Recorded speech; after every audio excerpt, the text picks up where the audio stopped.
Iya. Halo, selamat siang Pak Ami. Iya. Dengan Selamat siapa siang. ini? Iya Pak Ami. Saya perkenalkan, nama saya Dimas dari Bang Pak.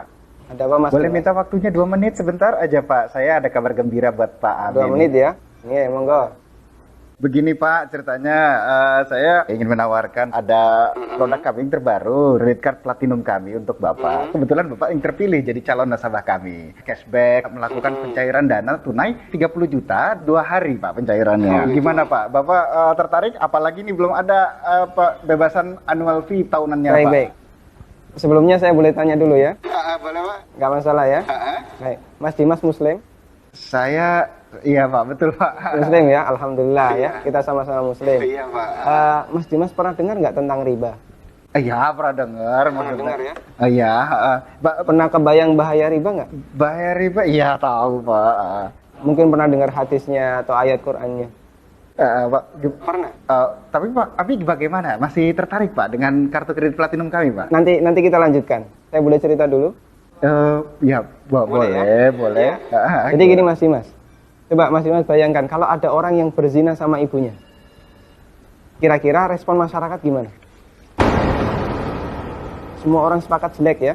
Gimana? Maksudnya gimana Pak? Kalau misalnya ada orang yang berzina sama ibunya, semua orang akan menganggap dia melakukan perbuatan yang maksiat. Ya bejat itu Pak. Wah, bejat sekali ya. Bejat Pak. Baik, kita sama-sama sepakat untuk itu. Iya. Begini, Nabi SAW menyebut bahwasanya riba itu ada 73 pintu. Pintu yang paling ringan, kata Nabi SAW, dosa riba itu seperti berzina sama ibunya, Mas. Itu nilai dosa riba yang paling ringan. Coba kalau Anda tadi tawarkan 30 juta, itu berapa nilai ribanya? Ya, tapi kan... Baik. Saya lanjutkan boleh? Ya. Ya, kita lanjutkan dulu ya. Iya. Saya sebutkan, ini ada beberapa fase kehidupan manusia. Orang yang makan riba semuanya mendapatkan azab dari Allah. Pertama, ketika di dunia, orang yang makan riba itu ditantang perang oleh Allah. Coba Mas bayangkan. Kata Allah Subhanahu wa taala, ya ayyuhalladzina amanu taqullaha wa dharu ma baqiya minar riba. Wahai orang yang beriman, bertakwalah kepada Allah dan tinggalkan semua bentuk riba. Fa in lam taf'alu fa'dzanu biharbi minallahi wa rasulih. Kalau kamu masih ngeyel, nggak mau meninggalkan riba, umumkan perang dengan Allah dan Rasulnya. Coba, kalau kita ditantang perang oleh Allah dan Rasulnya, kira-kira ada nggak peluang untuk menang? Nggak ada ya? Ampun Pak. Ini yang pertama. Yang kedua, orang yang mati dalam kondisi membawa dosa riba, makan riba, nanti dia akan dihukum di kuburan dalam bentuk berenang di sungai darah. Masya Allah, berenang di sungai darah. Kata Nabi SAW, beliau pernah menceritakan mimpinya, dan mimpi beliau itu wahyu. Nabi SAW pernah melihat ada orang yang berenang di sungai darah, kemudian di tepi sungai ada orang yang membawa batu. Setiap orang ini berenang menepi, dilempari batu ke mulutnya, kemudian balik ke tengah. Ini yang kedua. Di alam kubur, dia mendapatkan azab berupa berenang di sungai darah. Yang ketiga. Masih ada yang ketiga Pak? Ya, siap mendengar, masih sanggup mendengarkan? Iya Pak. Iya, tapi saya lanjutkan ya.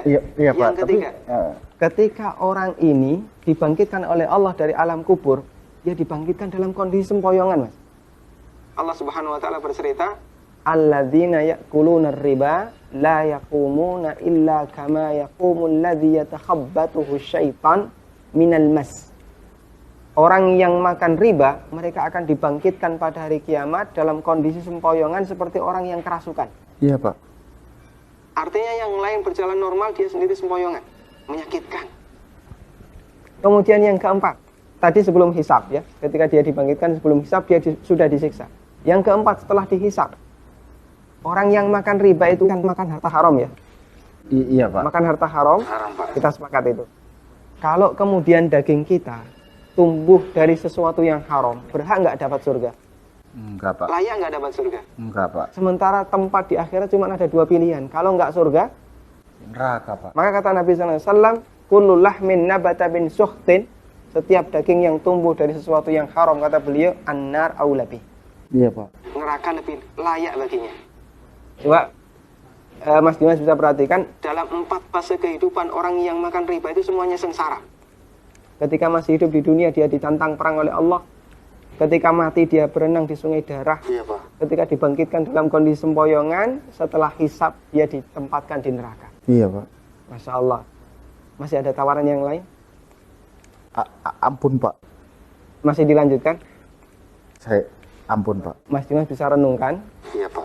beberapa poin yang tadi saya sampaikan. Iya Pak. Nanti kalau misalnya ada sesuatu yang belum jelas, tidak masalah, hubungi saya lagi. Iya Pak. Kita akan lanjutkan diskusi tentang riba. Iya Pak. Bisa? Bisa Pak. Ya, terima kasih ya. Assalamualaikum. Waalaikumsalam.